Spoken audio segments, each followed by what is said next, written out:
and 1977. 1983 saw these massacres take place on a scale 3 times bigger, 3,000 casualties. It marked the beginning of one of history's longest war.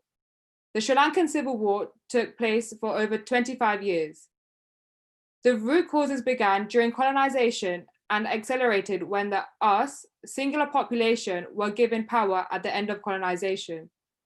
This power resulted in a long history of oppression and segregation of Tamils in Sri Lanka, leading to the Singular Only Act, which legally discriminated against the Tamils and their language. The name change of the country in 1972 from Ceylon to Sri Lanka set the foundations for a singular Buddhist state, creating a mono-ethnic, mono-religious, monolinguistic nation. Holocaust survivor Fred Amran said, "Whenever there's a genocide, it starts with them versus us." The murder of 6 million Jews didn't happen overnight. It started with the stripping of their citizenship. The following video will explain the history of Black July and Sri Lanka.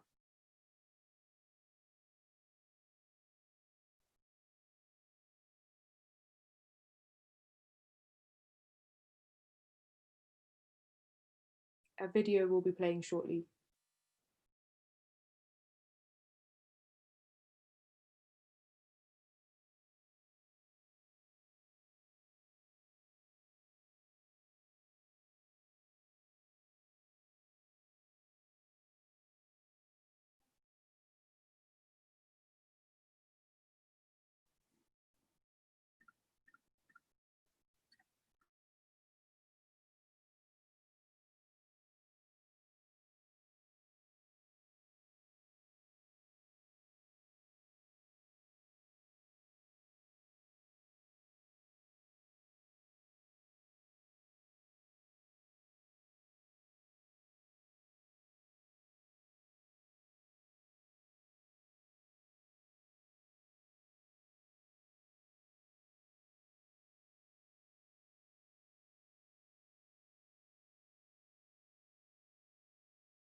Sorry, there's a technical error with the audio. We're going to fix it as soon as possible.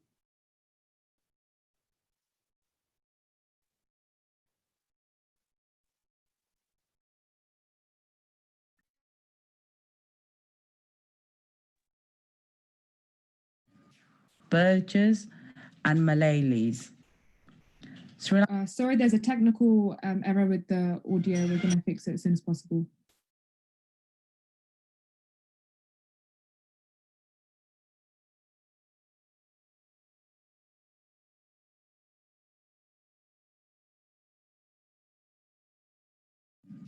Burgers and Malayalis. Sorry, there's a technical error with the audio. We're going to fix it as soon as possible.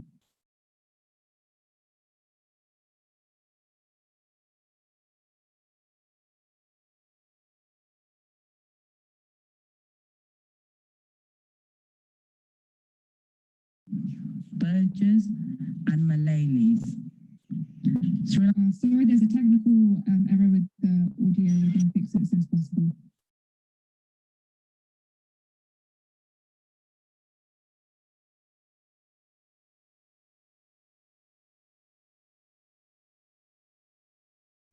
Well, we're just going to continue.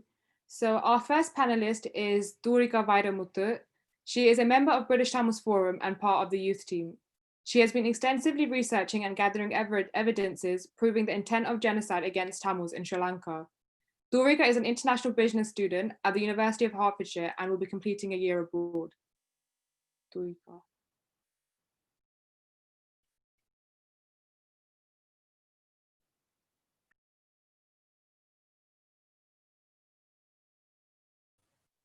You have to unmute. Sorry. Black July 1983, commemorating the 37th year.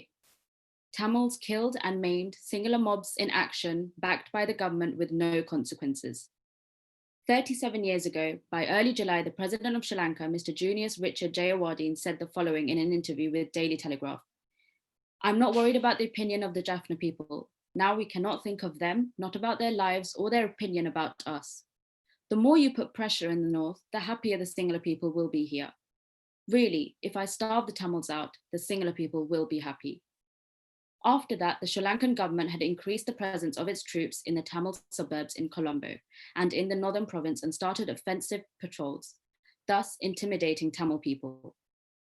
On 24th July 1983, premeditated violence against Tamil people living in Colombo was initiated by the Sinhalese mobs with the convenience of armed forces during the funeral of 13 soldiers killed in the ambush on the previous day by the members of the Liberation Tigers of Tamil Ulam. With the number of police and armed forces on the streets, there is no question that they could have controlled the situation if they had wanted to or were ordered to. This marked the commencement of Black July. By the morning of 25th July, the violence in Sri Lanka had reached unprecedented heights. Tamil homes and institutions were targeted mercilessly by the Sinhalese mobs. Stores and other businesses run by the Tamils were burnt to the ground. According to BBC, Tamil inmates in prisons were not spared either by their Sinhalese counterparts. 53 inmates were killed over the next few days in prisons across the island nation. BBC states that these attacks were conducted by the guards who handed keys of the inmates' cells to Sinhala prisoners. The violence went on for 3 days, peaking on Wednesday, 27th July 1983. During the Black July, the Sri Lankan government failed to give adequate protection or even assurance of protection to Tamils while they were being attacked. The president himself maintained an inexplicable silence during the first 4 days of violence. When he broke his silence, he expressed no sorrow for what had been befallen the country. He had no words for sympathy for the victims. Instead, the anti-Tamil violence was deemed a just retribution for the death of the 13 Sinhalese soldiers. The president did not call on the security forces to restore law and order and bring the looters and arsonists under control. His message was quite a different one. He warned the Tamil people that under a new law, anyone who refused to sign a declaration disavowing separatism could suffer loss of property, travel documents, and be barred from public examinations. By August, the violence had ceased as international opinion and pressure compelled the President Jayawardene to normalize the situation. In fact, only after the violence had abated by August 8 did Jayawardene admit to Western correspondents that the news of army atrocities in Jaffna 2 weeks before the ambush and killing of 13 soldiers on July 23rd had been deliberately withheld from him. Jayawardene blandly admitted that discipline is a problem in the army. At one stroke, instead of firmly taking things in hand, Jayawardene had chosen the path of appeasing Sinhala sentiment. He said, "I cannot see and my government cannot see any other way by which we can appease the natural desire and request of the Sinhala people." The above amply demonstrates Sri Lankan state's direct responsibility for the death and destruction inflicted on the Tamil people of the island and the genocidal intent on eliminating the other. The statement also encapsulates the nature of the national conflict between the Sinhala nation and the Tamil nation. In 2004, a commission was ordered to look into the Black July riots, which ultimately concluded that over 1,000 people had died and over 700,000 had been exiled. The former president, Chandrika Kumaratunga, also issued a public apology, comparing the deaths to Nazism. In the meantime, the month of July continues to be observed as Black July by the Sri Lankan Tamil diaspora around the world to commemorate the loss of lives. In the post-independence state structure dominated by a genocidal Sinhala state, the Tamil people face threat to their very existence in the island.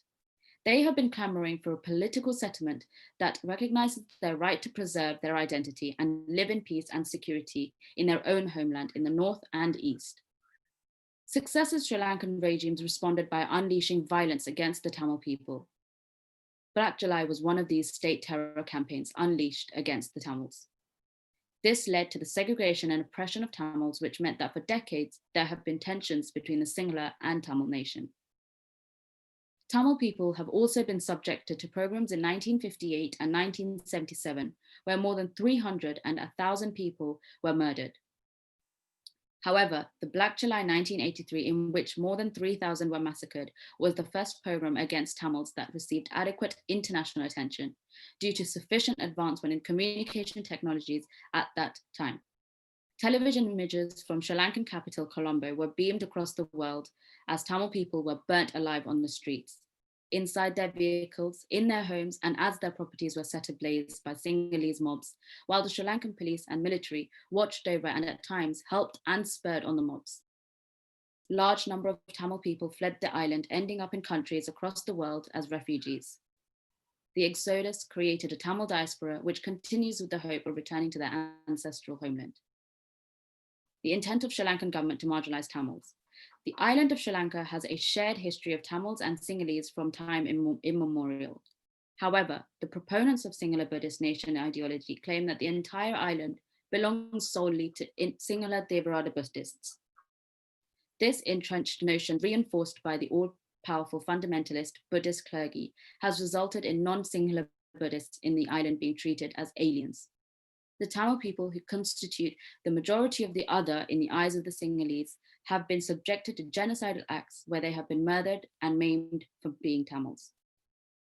Enforcing demographic changes by way of colonizing traditional Tamil lands, disenfranchising Tamil people by way of removing their citizenship, depriving education, employment, and development opportunities to Tamil people, creating conditions for Tamils to flee from their homeland, destroying Tamil heritage, cultural and religious sites, distorting the history of Tamil people in the island, repeatedly making pronouncement that the island belongs to the Sinhalese Buddhists, denying their freedom to free expression, and eliminating people who challenge this falsehood have been the practice of successive Sri Lankan regimes from the time of independence in 1948.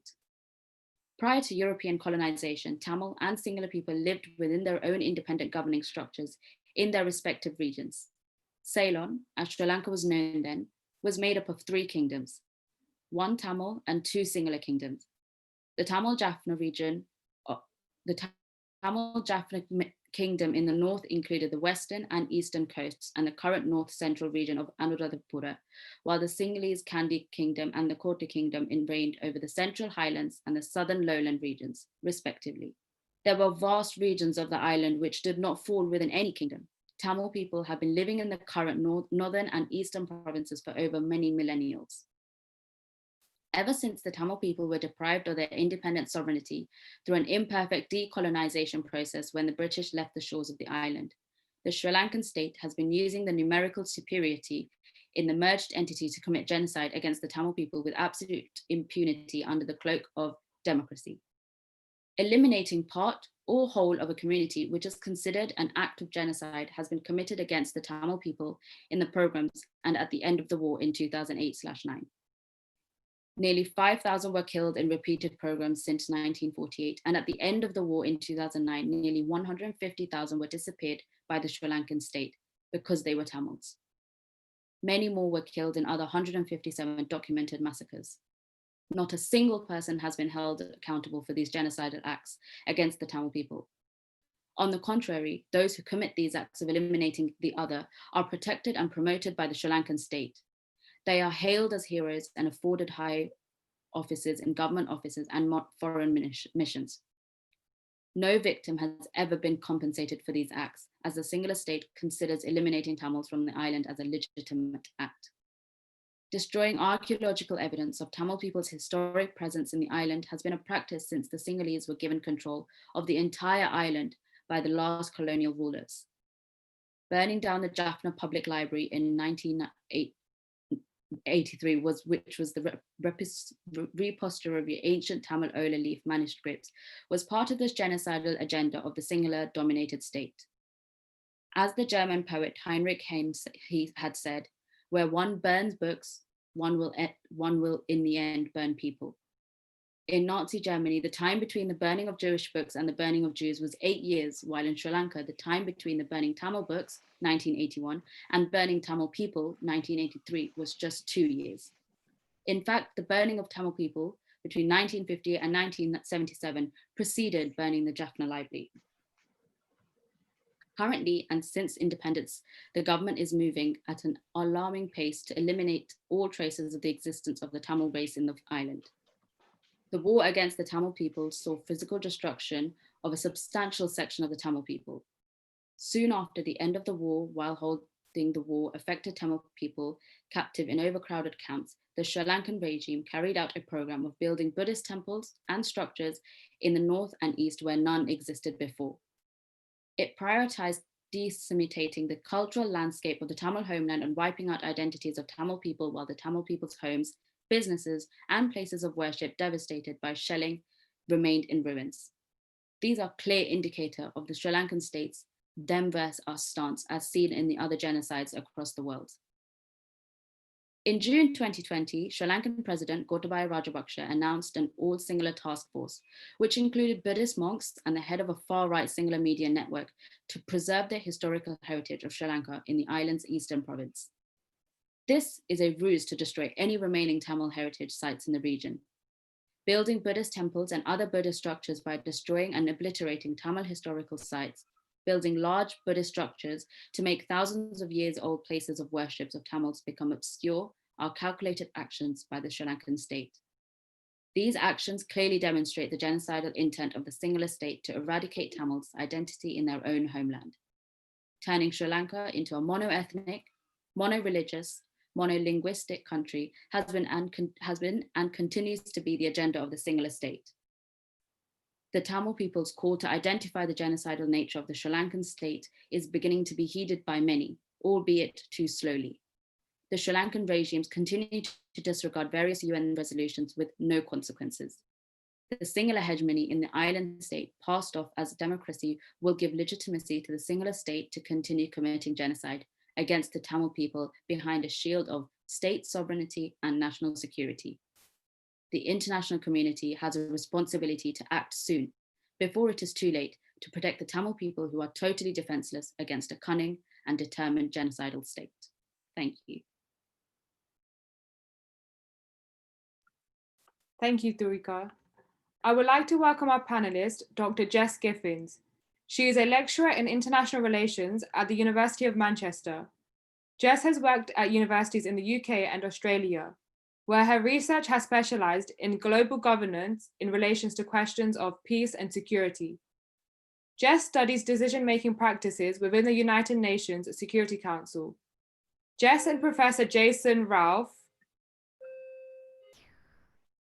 were awarded a prize for Best in the European Journal of International Relations for their article, The Purpose of United Nations Security Council Practice.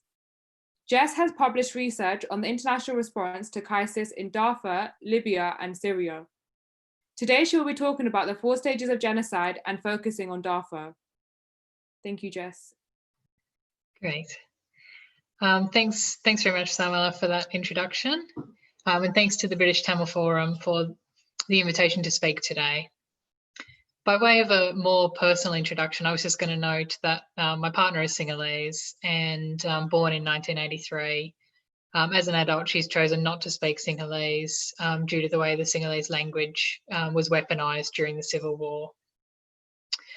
My talk is about identity-based violence and this idea of us versus them. So in the 20th century, more people were killed by their own governments than were killed in war between countries. Governments committing mass atrocity crimes is pervasive throughout history. Underlying this violence is often a mobilizing of identities, the idea of us versus them, where one group is viewed as right and just, and the other group is viewed as lesser or subhuman. So I'm going to talk about the way that identities can be mobilized into violence, and I will use the conflict in Darfur in the west of Sudan to illustrate this process. So Moshman argues that there are 4 stages to the mobilization of identity and genocide. So he calls these dichotomization, dehumanization, destruction, and then denial. These stages are not necessarily sequential, but can overlap. I'll discuss each of these stages in turn. So the first stage is dichotomization. We all hold multiple identities across different ethnicities, different religions, gender, sexuality, and so on. So dichotomization is where one aspect of identity is considered of central importance over all other possible identities. To dichotomize is not necessarily to elevate one over the other, but to sharpen the differences between the two. The conflict in Darfur is framed as an ethnic conflict. The government in the north of Sudan is predominantly Arabic, and the Darfuri people in the west of Sudan are predominantly Black African. The ethnic differences in Darfur are not natural or innate, the way that we would usually think about ethnicity. So generations of intermarrying between the groups mean that there are not necessarily physically distinguishable characteristics to outsiders. There's also more fluidity in the way that we often think about ethnicity. So in Sudan, it's possible to become Arab by acquiring cattle. So both groups are Muslim, and both groups use Arabic as their primary language. The conflict, however, solidified differences between Sudanese Arabs and Sudanese Black Africans. Where Black Africans may have previously understood their history and culture as enmeshed with Arab history and culture, there is now a resurgence of Africanism, both in language and culture. So the differences between the two groups have become intensely politicized. The second stage is dehumanization. So in this stage, those who are seen as the out group come to be seen as subhuman. A process of unmixing occurs, where groups that may have lived in relative harmony are separated into distinct groups and are seen as antithetical to each other. When violence escalated in Darfur, the language used by attackers likened Darfuris to animals. So they were called monkeys, donkeys, dogs, etc. And also slaves was a really predominant term used to label them. The language extended the image of Black Africans as subhuman as compared to the Arab attackers. The third stage is destruction. So this can include both direct violence, such as murder, as well as non-lethal social practices, such as replacing languages and removing culture and history. So after decades of repression and marginalization, rebel groups in Darfur led an armed rebellion against the Sudanese government. The government's response was violence against Black African communities, both directly and also using a proxy militia known as the Janjaweed. Violence followed a very regular pattern. So aircraft would bomb villages, and shortly afterwards, attackers would arrive on horseback, where they would rape, murder, and loot villages. The violence was not only designed to kill Black African Darfuris, but also to destroy the very requirements of life. So attackers would put corpses in wells, and they would shoot holes in pots that would otherwise be used for cooking. An estimated 300,000 people have died in the Darfur conflict, both directly from violence and also from preventable disease and malnutrition in displaced communities. The final stage is denial. So this includes restricting information and also rewriting history. From the start of the conflict in Darfur, the Sudanese government actively restricted access to the area. Media and non-governmental organisations and United Nations staff were denied visas in a media blackout. The government argues that claims of mass atrocity crimes in Darfur are a Western conspiracy. In 2009, when the International Criminal Court issued arrest warrants for the then president of Sudan, Omar al-Bashir, the government expelled 13 international humanitarian organisations from Darfur. These 4 stages of identity-based violence, dichotomization, dehumanization, destruction, and denial, don't necessarily occur in sequence, but they are interconnected logics which enable the worst crimes to be committed. Dichotomization enables dehumanization, which in turn enables destruction, after which the dominant group maintains its moral identities through a process of denial. The key message here is that identity is not the innocent and intrinsic thing that we often think of it as. When identities are politicized to the point where one group is denied their humanity by the other group, the concept of identity can become quite dangerous. So I'll briefly draw some connections here between the conflict in Darfur and the conflict in Sri Lanka, and then Samala will expand on these connections. So both crises happened in the context of an ethnic group marginalised over a long period of time and an armed struggle against the government. The divisions between identity groups were sharpened in a dichotomisation process. In both situations, there were issues around language use, in Sri Lanka with the resurgence of Sinhalese and in Darfur with the resurgence of African languages. Both Darfuri and Tamil people were underrepresented in political processes prior to the conflict based on relative population size. And as the conflict progressed to the destruction phase, widespread atrocities were committed in both conflicts, and civilians of the ethnic group of armed forces were targeted. In Sudanese and the Sudanese and Sri Lankan governments both used aerial bombardment against civilian areas. Both governments blocked access to international media and to UN agencies. While these two conflicts occurred over different time periods and in different continents, we can see that there are a number of similarities in the way that identities became politicised and polarised. Both situations went through that process of dichotomisation, dehumanisation, destruction and denial. I'll now hand over to Samala to draw out some parallels further. Thank you. Thank you so much, Jess. I think the biggest similarities we can point out, like you're saying, the 4 stages that you explained to us, decolonization, dehumanization, destruction, denial, can be applied to Sri Lanka, just like in Darfur. And when we talk about dehumanization, at the end of the war, the Sri Lankan government were really targeting women. They were stripped naked by the Sinhalese army. They were tortured and raped. And they carried out sexual acts of violence to dead bodies as well, especially the media were targeted, and females, there was recordings of them and they were really just violated. And white van abductions were heavily in use in the north and east during the Civil War. And I know you were saying that similar, the aerial bombings and shellings took place. And again, media, there was a complete media access blockout. There was no UN access were given, NGOs, INGOs, media, no one was allowed. It was a war without witness, as I think we can say that's what happened in Sri Lanka and in Darfur. And as we talk about similarities, I think it's important to notice the differences. So at the end of the Sri Lankan Civil War, there were no fire zones that were given by the Sri Lankan government, and Tamils were encouraged to go there, and they were bombed and shelled, but that was not the case in Darfur. And another big outcome of the wars is the president of Darfur, Omar al-Bashir, he was actually indicted by the International Criminal Court for genocide, war crimes, and crimes against humanities. And unfortunately, we're not at that stage with Sri Lanka, even though the United Nations High Commission's report has listed over 29 perpetrators, and we know who was responsible. Nothing's actually been taken, no action's been taken, and that's why we call upon, we want an international, the ICC or an ad hoc tribunal to take place where justice, accountability, and reconciliation can actually be given to the Tamil society. I think Ed Davey just joined us. Hi, Ed. So I would like to welcome the Right Honourable Sir Ed Davey, FRSA. He's a Member of Parliament for Kingston and Surbiton. Ed is the acting leader of the Liberal Democrats, and he is a long-standing member of the Tamil community. So over to you, Ed. Thank you.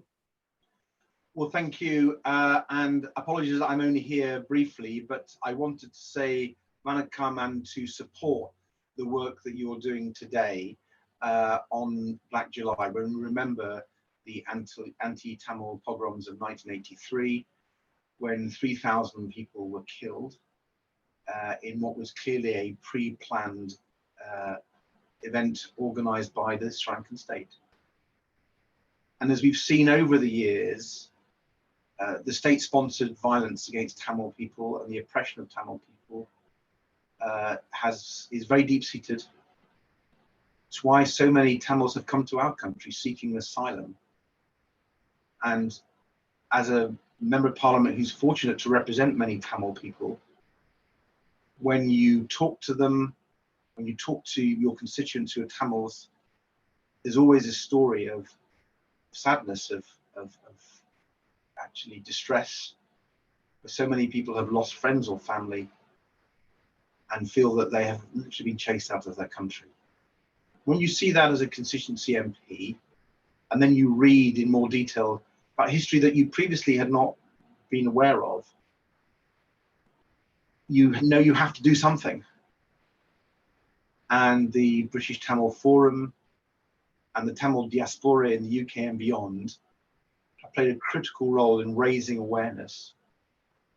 And so the very least we can do as MPs, whether Liberal Democrat myself or from any other political party, is to support the calls for accountability, the calls for justice, which have yet to be delivered on. And we've seen actions in the past that have given some hope.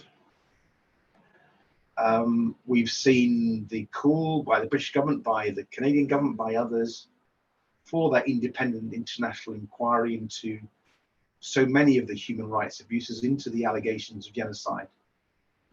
But that has not been delivered. And to my mind, the international community has been taken for a ride by the Sri Lankan government. They play with everybody. They make promises, as they did at the UN Human Rights Council, and then they renege on them after messing us around for a period of years, failing to deliver on really very basic things that they should do, like the Office for Missing Persons. So this is a catalogue of failures, and I think the international community should now make it clear that we will not be played with anymore. And whether it's the British government, other friendly governments, or the international community at the UN, we need to send a very clear signal to Colombo that we now need to see action. And if they don't comply, then measures will be taken. We have in the UK, in the new legislation for the Global Human Rights Sanctions Regulations, the so-called Magnitsky Act, we have powers on asset freezes, travel bans, to bring it home to some of the leaders of the Sri Lankan government that their actions won't just go unpunished. That if they fail to respond to these legitimate demands of the international community, of the Tamil community, then there will be consequences. And for too long, they've acted with impunity. We have to show that there are consequences.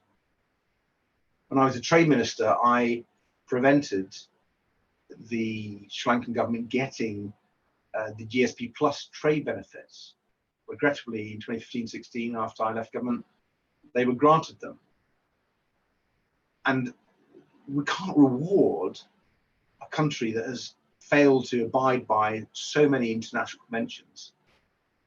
And so in joining you today, it's a privilege to join you.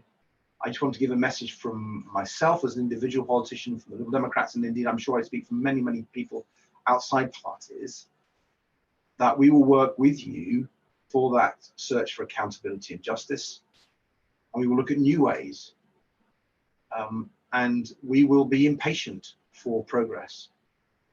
So thank you for inviting me today. Thank you for what you're doing. And I look forward to continuing to work with you. Vanakkam Nambu. Thank you so much, Ed. We really appreciate all the work you do for us. And especially when you were in government, you did suspend the GSP Plus for Sri Lanka. And again, thank you for coming. We appreciate your visits to the United Nations Human Rights Council when you come with us to Geneva as well. And thank you for your time today. Thank you. Our next panelist is Anandaraj Ponnambalam from US Tamil Action Group. Mr. Anandaraj is the Communications Director of US TAG. He makes use of all avenues to share the plight of Tamils. The advocacy he's engaged in is mainly due to what he owes to the people of Vanni. He cannot ever forget their gracious hospitality during the ceasefire period of 2002 to 2006, when he was teaching and helping in developing the Vanni Institute of Technology in Kilinochchi. Over to you, Mr. Anandaraj.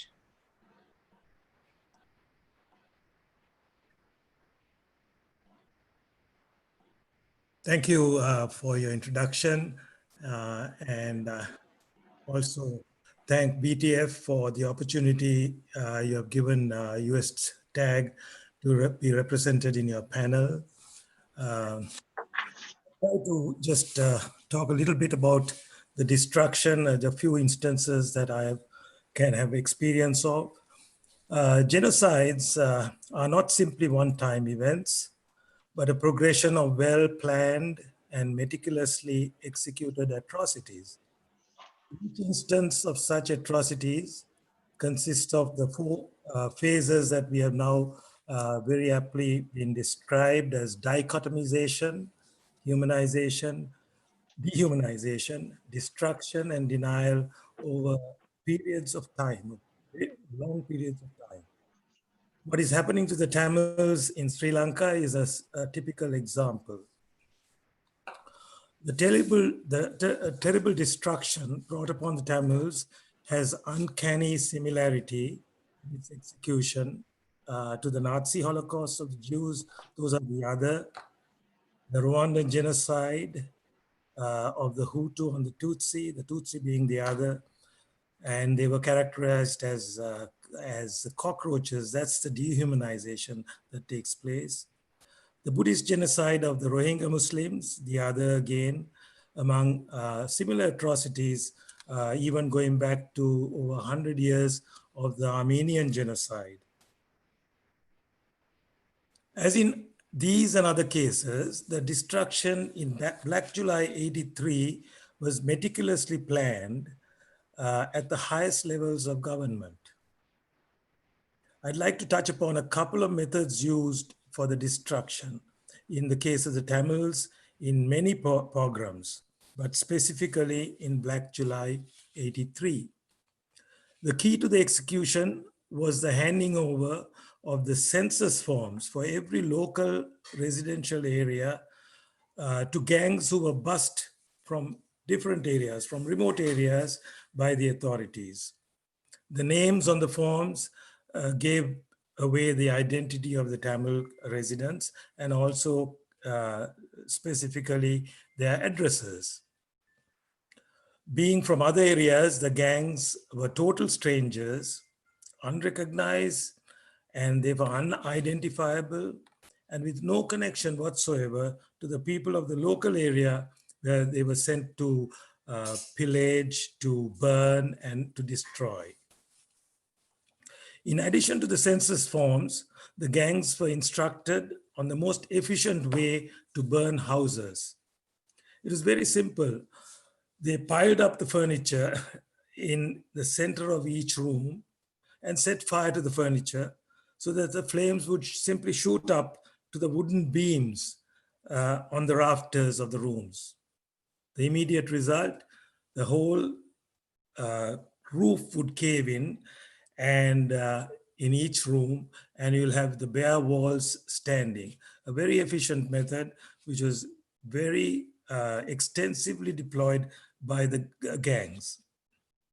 In this manner, Vellavatta, a predominantly Tamil neighborhood of Colombo, was devastated. The walls of the gutted houses were lone sentinels to this destruction. My aunt's house suffered this fate. Luckily, she was warned in advance about the marauding gangs and was able to find refuge in the Hindu temple in Bambalapitiya, an adjacent neighborhood. Many years later, when I returned on a visit, I met my cousin who had covered the main living area of his home with a tin roof and was making do. The rest of the house remained as it was left in Black July 83, with the walls alone standing in a terribly stark manner. I had managed to leave the country before Black July 83, but my family was caught up in the mayhem in Colombo. In New York, as I was frantically trying to get information from BBC News, my family and the entire household were cowering in a solitary bathroom of our house there in Colombo. Our next door neighbor, a Sinhalese professor of medicine at the University of Colombo, and a very good friend of ours, was able to keep the marauding gang who had already burnt neighboring Tamil houses in that area, and cars and all were burnt, houses were burnt, and he was able to keep them at bay. I assume it was the force of his personality that for almost an hour, he was able to convince the drunk and drugged goons that no one was in the house.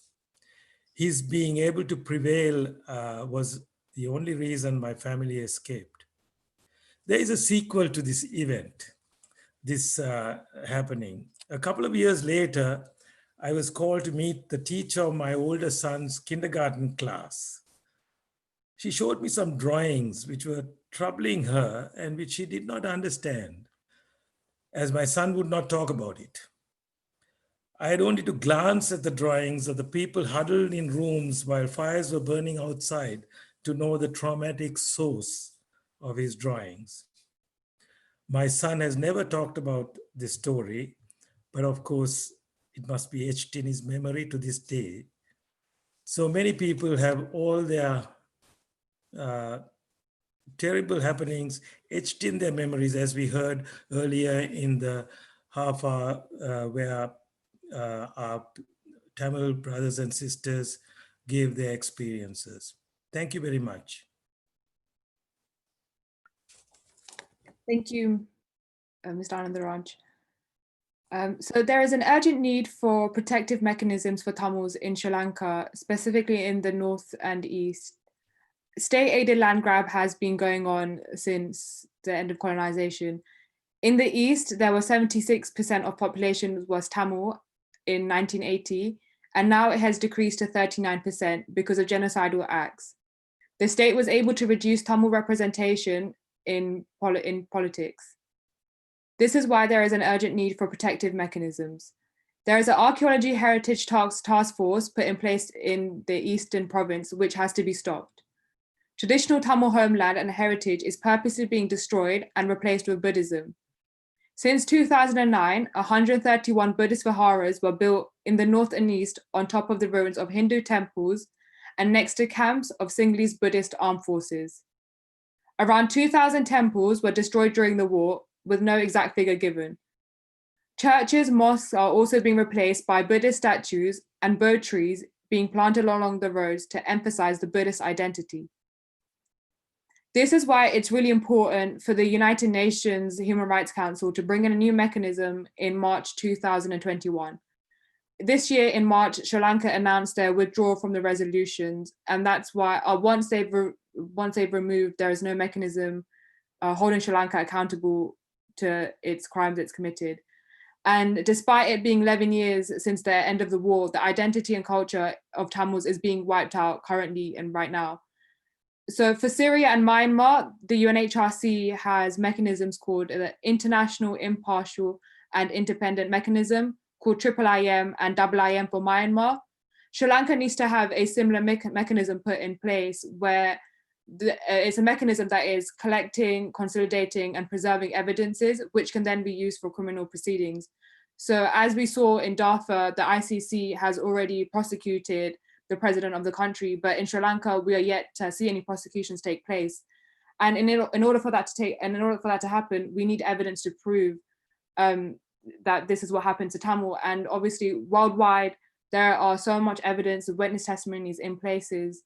And so we need to bring all of this under one umbrella. And that's why it's important for the UNHRC and specifically the General Assembly to bring in a mechanism for Sri Lanka.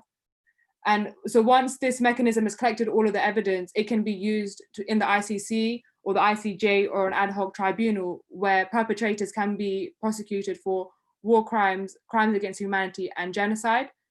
And as Ed was saying, in the UK, the Magnitsky Act, the Global Human Rights Sanctions Law has been passed, which is following the Magnitsky Act, which was passed by in the US. So Sri Lanka has, the BTF have had meeting with shadow ministers, Elisa Nandi, and we're hoping that Sri Lankan perpetrators identified by the High Commissioner will be amongst those sanctions that are imposed on perpetrators. So this includes travel bans and economic sanctions. So moving on, because it is a virtual event, usually a panel discussion takes place in Parliament. we've had our members of parliament send us recorded messages. But our first message is from Dr. Vijay Jolly. He is a senior BJP leader in India and the president of the Delhi Study Group in New Delhi. So here's the video that he sent us.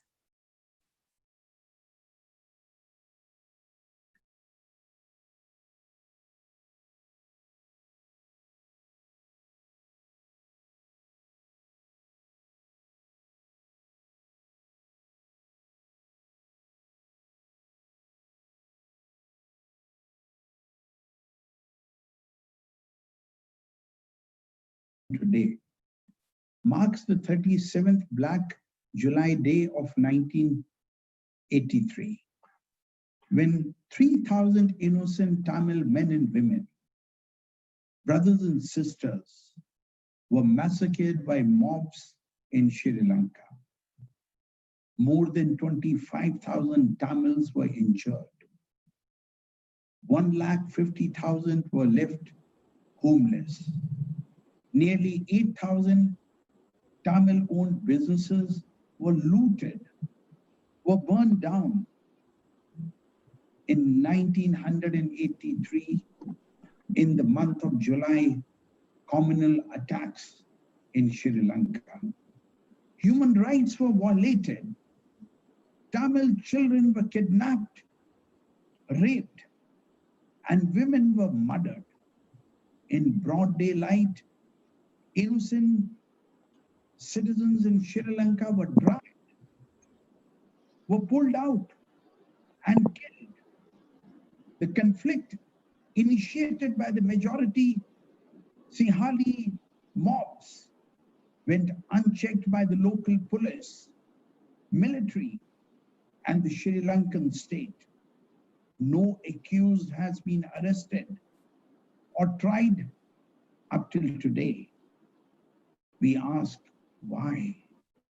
Earlier, innocent Tamil brothers and sisters in Sri Lanka in the year 1958 and 1977 were also brutally murdered and massacred.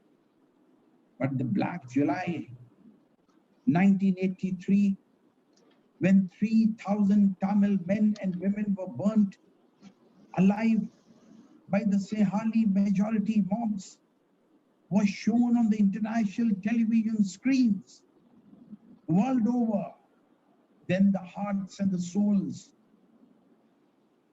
of the democratic people all over the globe stirred worldwide. We demand justice for the diaspora in Sri Lanka. We demand for the setting up of the international judicial mechanism, protect Tamils of Sri Lanka from continuing genocidal acts. The Tamils of Sri Lanka are our own brothers and sisters. We stand to safeguard the human rights in Sri Lanka. We call upon the government of Sri Lanka, we call upon the United Nations, and we call upon all the democratic governments of the day, including the British government, to safeguard the human rights of the Tamil brothers and sisters, not only in Sri Lanka, but also who migrated from Sri Lanka after the communal rights and the 37th Black Day of July 1983. Thank you.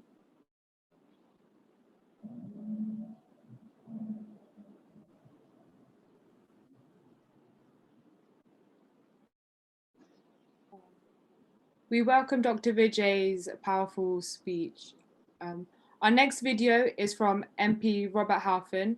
He's the Vice Chair of the All-Party Parliamentary Groups for Tamil and is the Chair of the Education Select Committee.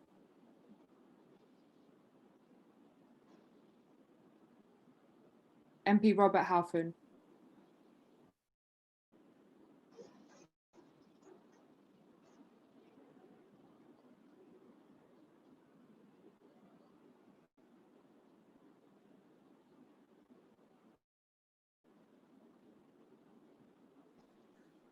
Hello, everybody. I just want to wish all the Tamils well at this time and every good health, especially as we remember Black July. I've always believed that the genocide of the Tamils should be recognized internationally, that the Tamils deserve autonomy, and that the list of the perpetrators should be published by the British government in terms of the global acts on sanctions. We have to have justice for the Tamils. We have to have self-determination. We have to have recognition of the genocide. I wish you all well at this very difficult time.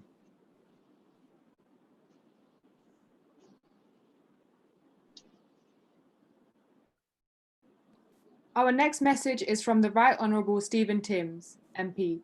He is the Labour Member of Parliament for East Ham since 1997. Mr. Timms is the Chair of Work and Pensions Committee. I have had the pleasure of working with Stephen at the UNHRC sessions in Geneva. Given the allegations against the Sri Lankan government in war crimes and crimes against humanity, Stephen is deeply worried about the return of the Rajapaksa regime in Sri Lanka. Here is the video message Stephen Timms sent in.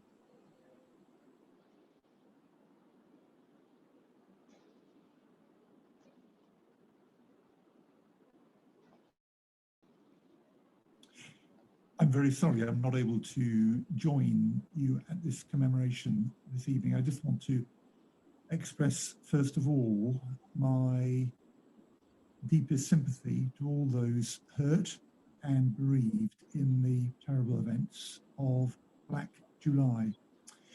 The commemoration comes at a time when progress towards reconciliation in Sri Lanka seems to have stopped or even perhaps gone backwards over the last few months. The latest report of the UN Commissioner on Human Rights about the situation in Sri Lanka makes pretty grim reading. Just to quote some of the points that it makes, this was the report in February, it says that there's been no further progress towards the development of a more comprehensive Truth and Reconciliation Commission, and there's also been no progress towards establishing a judicial mechanism with a special counsel to investigate allegations of human rights abuses. And it also makes the point that reports of harassment or surveillance of human rights defenders and victims of human rights violations increased during 2019. That report is in pursuit of Resolution 30/1, which Sri Lanka co-sponsored with the UK and others in 2015. But in February, the Sri Lankan government said it no longer supported that resolution, and it appears that the Sri Lankan government is no longer even claiming to want reconciliation. It's a grim time.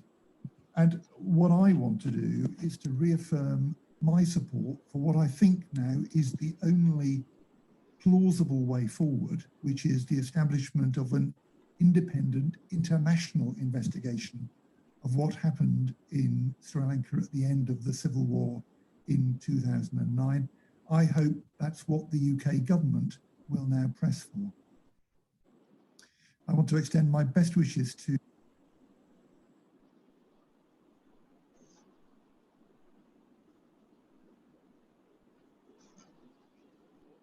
Our next video message is from Gareth Thomas MP from Harrow West. Gareth is the Vice Chair of the All-Party Parliamentary Group for Tamils. He is the Shadow Minister for International Trade. He has urged the British government to object Sri Lanka's application to rejoin the GSP Plus and pushes the Sri Lankan government to deliver on the commitments made to the UNHRC in Geneva. Gareth Thomas MP's video.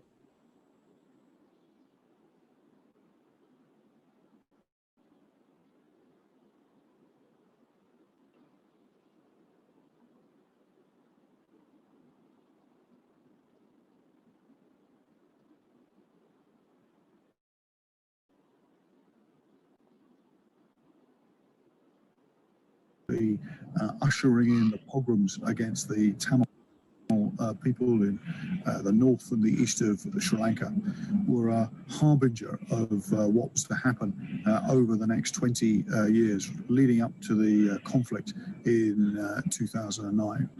We know that there continue to be severe human rights abuses in Sri Lanka. And I urge once again the British government to continue the pressure on the Sri Lankan government to recognise the need to respect the Tamil people and to put in place the measures that the international community have said are necessary to begin to deliver the peace, reconciliation and crucially justice for the events that happened at the end of the conflict in 2009.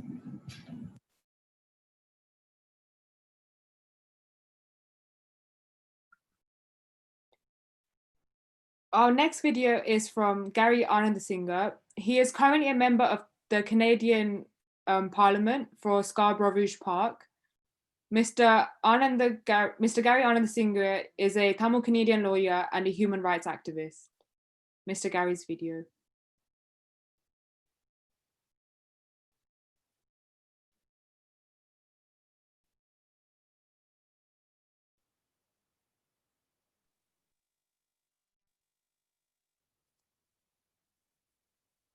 So this is Gary Anandasinghe. I'm the Member of Parliament for Scarborough Rouge Park in Canada. And I want to take a moment to reflect on the 37th anniversary of Black July.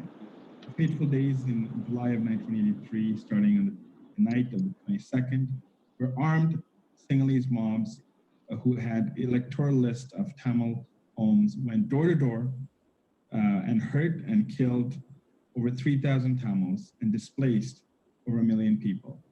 They looted the Tamil businesses and homes and essentially displaced the entire community in Colombo. This sparked a 26-year armed conflict that ended in 2009, May 18th. And since then, the Tamil community, both in the United Kingdom as well as around the world, have been yearning for justice. Those accountable for war crimes, crimes against humanity and genocide have evaded these accusations. The report from the Office of the UN High Commissioner for Human Rights in 2015 established that war crimes and crimes against humanity had taken place. Sri Lanka, under the previous government, entered into what's called Resolution 30-1, which was renewed as late as last year with 40-1. And up until now, they have not taken any steps towards addressing their commitments to the international community. In fact, the new administration under Gotabaya Rajapaksa, who himself is an alleged war criminal, have repudiated their commitment to the international community and are essentially walking away from this process. After 10 years of dragging their feet, the Sri Lankan government has demonstrated to the world that they're failing and their failures to address issues of accountability and justice. This is unacceptable. But one thing that is clear is that those who evade justice cannot evade it forever. As we've seen in Cambodia, as we've seen it in many of the former Nazi war criminals and others who've been involved in international atrocities, they will be brought to justice. And I don't believe Sri Lanka and those implicated are any different. We've seen modest actions. I know the United States, for example, have recently imposed a travel ban on Shavendra De Silva, who is very much a wanted criminal. I know other countries, including the United Kingdom, who just brought in the Magnitsky Act, are contemplating additional measures, and so is Canada. So I look forward to working with the British Tamil Forum and my brothers and sisters in the United Kingdom and around the world to ensure that justice prevails. I, like many of you, have been affected by the 1983 pogroms. I came to Canada as a result of what was happening in Colombo, as it was unsafe for me to return there while my family was living in Dublin at that time. And this is a very personal issue for me, as is for many of you. And my thoughts and prayers are with you and your families as you reflect on this enormous tragedy, but also a moment for us to recommit to the work that lies ahead to ensure that we get lasting peace, reconciliation, justice, and above all, accountability. Thank you.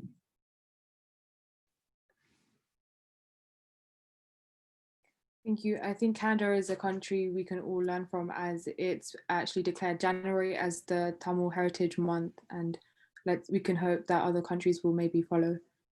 Our next message is from the Right Honourable Teresa Villiers. Teresa is the Conservative Member of Parliament for Chipping and Barnet. Teresa is the Vice Chair of the All-Party Parliamentary Group for Tamils. She is a member of the Intelligence and Security Committee of Parliament. Ms. Teresa was a Secretary of State for Northern Ireland.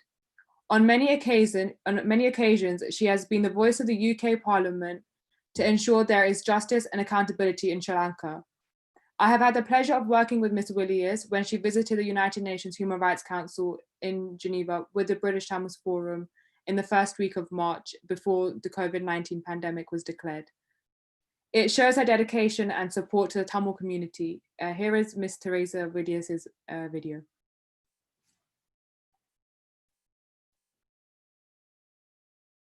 On Teresa Villiers MP, Vice Chair of APPG for Tamils and member of Intelligence and Security Committee of Parliament.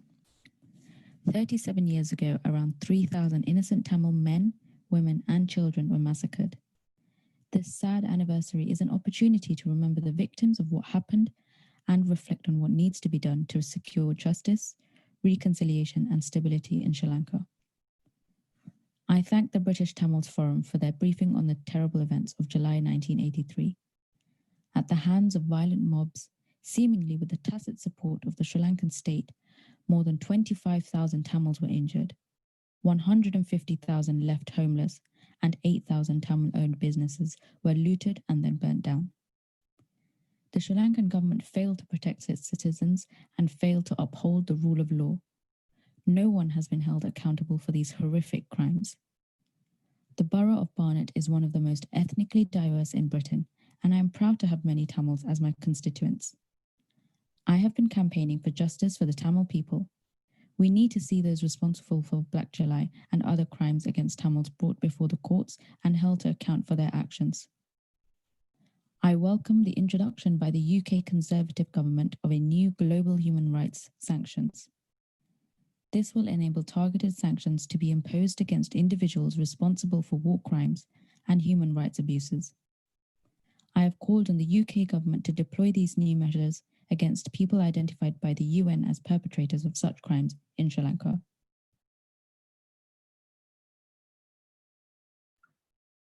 Our next message is from Freya Clark MP for Enfield and North. She is the Vice Chair of the All-Party Parliamentary Group for Tamils and is a member of the Environmental Audit Committee.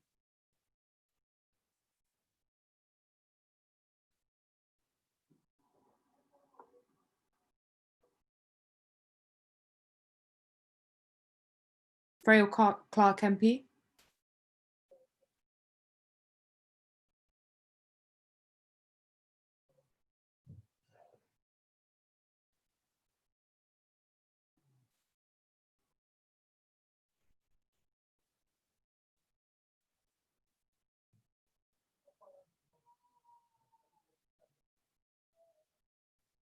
Hurt and pain felt by thousands of Tamils throughout the world when commemorating the anti-Tamil pogroms of 1983.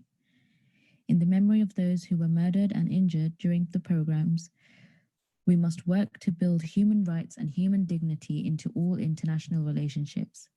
This includes pressing the Sri Lankan government to take meaningful action on human rights and encouraging reconciliation between communities. I stand in solidarity with British Tamil families, including those who have at least one family member with personal experiences of the pogroms of 1983 and the civil war in Sri Lanka, and I deeply sympathise with their strong desire to see justice, accountability, and equal human rights. Let me assure you that I will continue to press the UK government to hold the Sri Lankan authorities to account, both in terms of their current human rights record and their obligations to fully address the pogroms of 1983 and the legacies of the Civil War. My thoughts and solidarity are with the Tamil community throughout Black July as we commemorate the anti-Tamil programs of 1983.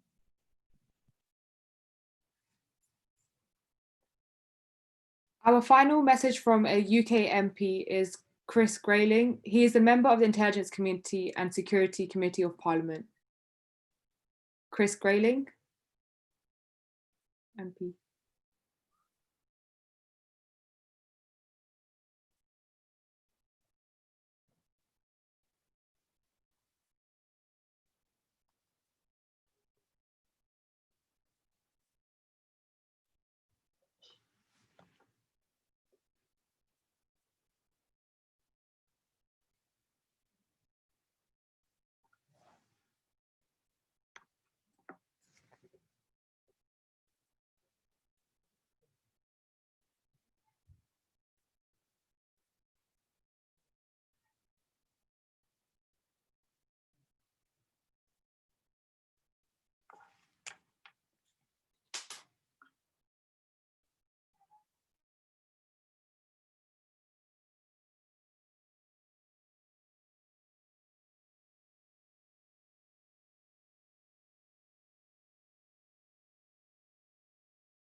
Our next message will be from Virendra Sharma MP, who is the former chair of All Party Parliamentary Groups for Tamil and is the member of International Development Committee. Virendra Sharma MP's video.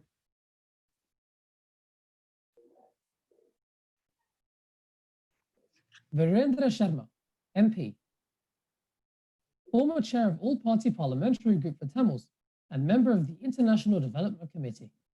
Black July, the anti-Tamil pogroms of 1983. In 1983, the Tamil people were targeted directly by the Sri Lankan government in a pogrom. This was the purposeful persecution and murder of Tamils by the Sri Lankan state. We meet this year, as every year, to remember those killed, injured, and scarred for life in Black July, and in every persecution of the Tamil people since.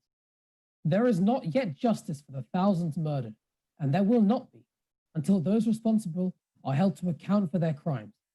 We need action now from the international community. We need coherent and stiff punishment for those responsible and complicit. Many international processes have begun, but have not completed their work. We need to see independent investigation and adjudication with the cooperation of the United Nations Human Rights Council, the United Nations Security Council, and the United Nations General Assembly. We need to see independent monitoring of the situation today to ensure that the repression of the Tamil people is not allowed to continue.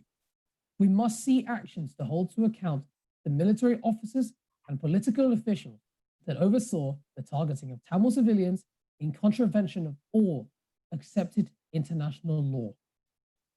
I want to offer my personal thanks to the British Tamil Forum and everyone here today, remembering the victims of Black July more than 30 years ago. The work you all do keeps the memory alive of those who have gone, and in their memory, we still strive for justice and accountability. I look forward to next year when we meet again in person and hope at least some justice can be secured. Best wishes, Virendra Sharma, MP. Our next message is from Janet Darby, MP for Lewisham East. She is also the Shadow Minister for Equalities of Faith and Women Equalities. Janet Darby, MP's message. Janet Darby, MP, Shadow Minister for Faiths, Women and Equalities. I am sorry I cannot be here with you today, but my thoughts are very much with you all. Firstly, I would like to thank you all for giving me the opportunity to share some words with you on this important day. 37 years ago, we saw barbaric acts committed against Tamil men, women, and children on the streets of Sri Lanka. Thousands of lives were lost, with thousands more lives torn apart and displaced across Sri Lanka with government complicity. The injustice didn't end there. The incident was followed by a brutal civil war which tore the country apart and undoubtedly affected many of you listening to this today. But this remembrance serves as a reminder to all of us to keep striving for justice and accountability for the crimes committed in Sri Lanka. This would be the only way to truly achieve peace and justice. It was therefore truly disappointing to see the Sri Lankan government's decision earlier this year to withdraw from its commitments to the UN Human Rights Council. On an international scale, I believe the UN Security Council should establish an international accountability mechanism to ensure the victims of decade-long conflict get the justice that is owed to them. I once again offer you my condolences and commitment to keep fighting for true peace and justice in Sri Lanka.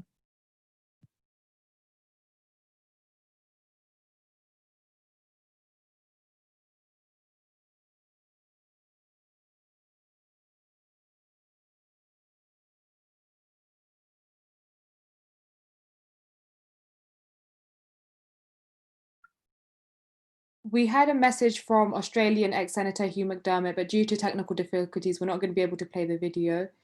And all of the UK MPs do send their apologies for not being able to attend in person. Yesterday, the UK government went on recess and will be on recess until 1st of September.